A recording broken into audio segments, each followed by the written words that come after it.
Hello, my name is Kathy, and today I'll be discussing how to use homeopathic remedies on ailments, continuing with infections, infestations, and the immune system, starting with the letter A2. But before I do this, I wanted to let you know that because I have a great many videos now on many different topics, that I've decided to make several different video playlists so that it's easier to find the videos of greatest interest. So please check out my playlist page. Please refer to my How to Use Homeopathic Remedies video before using the material in this video. I'll be discussing how to use homeopathic remedies on specific ailments, but I've broken these ailments into categories for easier reference. I'll begin with ailments of the mind and emotions. Then I'll move on to ailments of the brain and nervous system. Then I'll address issues with your skin, nails, hair, eyes, ears, nose, teeth, gums, lungs, respiration, heart, blood, circulation, muscles, bones, joints, esophagus, stomach, duodenum, small and large intestine, liver, gallbladder, pancreas, kidney, bladder. Then ailments specific to women and specific to men. Then issues of the hormones and the metabolism, and then infections, infestations, and the immune system. Then issues surrounding fertility, pregnancy, childbirth, postnatal problems, homeopathic remedies for special problems in infants, ailments and diseases in childhood, and special issues of adolescence, and finally, special issues of the elderly. Constitutional treatment involves treating the totality of the individual person. Everyone is a unique individual with a unique physiology that responds to substances differently. In homeopathy, it's recognized that people react strongly to certain remedies, and as a result of this, they can be loosely placed into different categories called constitutional types. Homeopaths talk of, for example, phosphoric types. These are people who react strongly to phosphorus, or arsenicum album types, those who react strongly to arsenicum album. The belief is that people of one type share similarities in terms of body shape, character, and personality, and the sorts of diseases from which they suffer. As an example, nature-mirror people tend to be pear-shaped, have a dark complexion, be fastidious and rigid in personality, and keep themselves to themselves. They also crave salt and suffer from constipation. As another example, lycopodium types tend to be tall, gangly, and of a stooped appearance, with an anxious expression and a craving for sweets and a propensity to produce intestinal gas. Now, of course, constitutional types have their limitations. In reality, each person is an individual, and so there are as many constitutional types as there are human beings. An account must be taken of the sum total of the person's inherent predispositions, past illnesses, diet, general reactions to the environment, intellectual and emotional features, and general attitude towards life. This is what is meant by constitutional treatment. I'll be making detailed videos of the various constitutional types after I've completed the use of homeopathic remedies on ailments. The ideas, procedures, and suggestions in this video and all my homeopathic videos are not intended as a substitute for the medical advice of a trained health professional. Consult your physician before adopting the suggestions in this video. If you're pregnant, do not attempt these techniques without the approval of your physician. So, let us continue with learning how homeopathic treatments can help with infections, infestation, and the immune system, starting with the letter A2. Infections are an almost daily occurrence, but if we are healthy, our immune system deals with them before we notice any symptoms. Most microorganisms enter the body through the nose and mouth, in the air, in our food, sometimes on dirty fingers. Some enter through cuts and abrasions, while others invade the urinary or reproductive tract through the urethra or vagina. Many of the microorganisms with which we share this planet are harmless. Some permanently inhabit the inside and outside of the human body. A few even produce substances useful to it and prevent harmful bacteria from finding a foothold. This is true of certain bacteria in the large intestine and vagina. Some bacteria are harmless in one part of the body, but damaging in others. This is true of E. coli, which is benign while it is in the colon or rectum, but harmful if it is transferred to the urethra, vagina, or mouth. Each kind of microorganism, whether it is bacterium, virus, fungus, or blood parasite, carries special chemical markers known as antigens. Some strains of lymphocyte, which is a kind of white blood cell produced in the lymph nodes, spleen, bone marrow, adenoids, tonsils, and the wall of the gut, recognize antigens and stimulate other lymphocytes to produce proteins called antibodies, which then disable the carrier organism.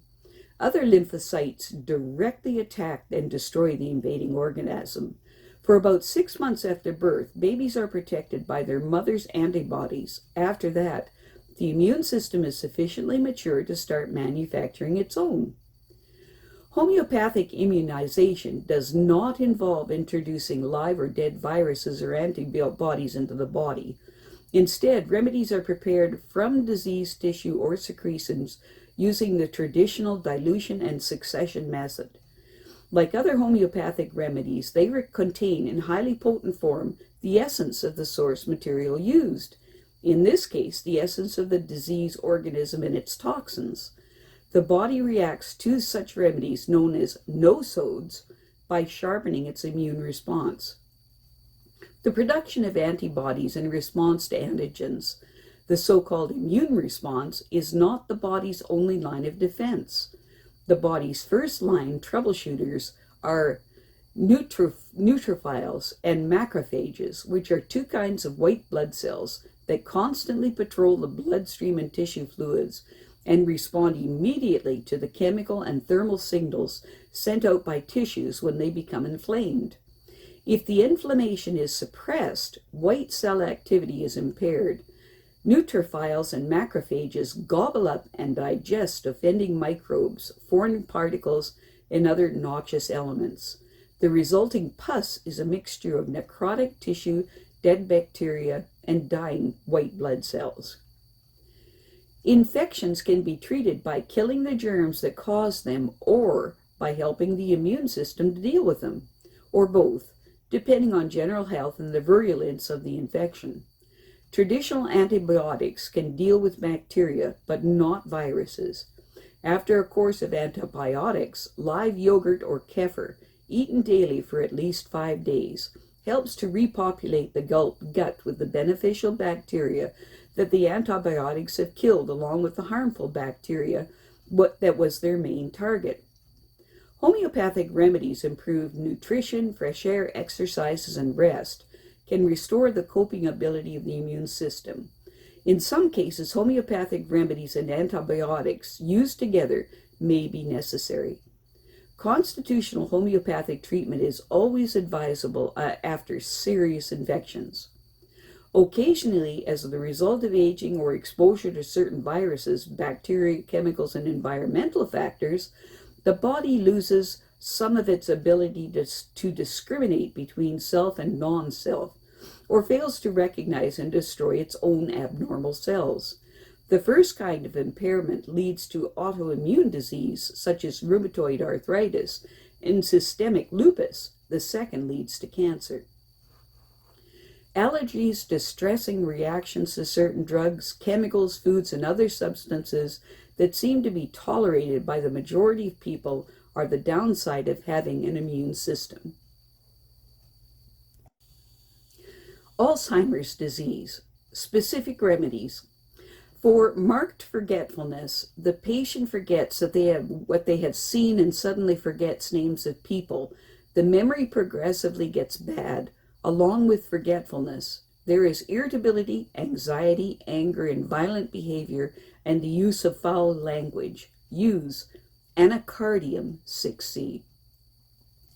For marked forgetfulness, when the memory is very weak or entirely lost, the person has cloudiness in the mind and is slow to answer and lacks judgment power. Absent-mindedness also prevails, and the patient makes mistakes while writing and speaking. Use Alumina 6C. For short-term memory loss, the person forgets frequently while they are doing a specific task or soon after doing it. They forget what they have just done, or what has just happened, or what they have just said or read. The patient also forgets that they are about to do or write. They also forget frequently while talking.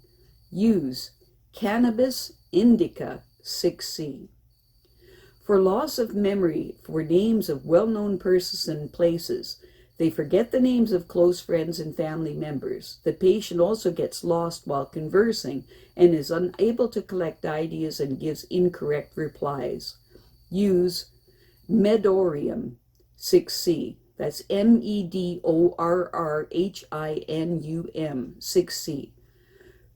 For the patient that is forgetful while writing, they make use of the wrong words while writing, or they do not remember appropriate words, many spelling mistakes, omitted letters, and so forth. The patient can't concentrate when reading or writing, and they feel the recovery is impossible. Use Lac Caninum 6C. For the sudden vanishing of thoughts while reading or writing, the person uses wrong words in reading or in writing and frequently makes a wrong selection of words. There may also be marked drowsiness and absent-mindedness and indifferent behavior. Use Nux Mosch 6C. For depression and emotional imbalance and sadness, weeping spells, and the desire to be alone with mood swings, use Ignatia 6C.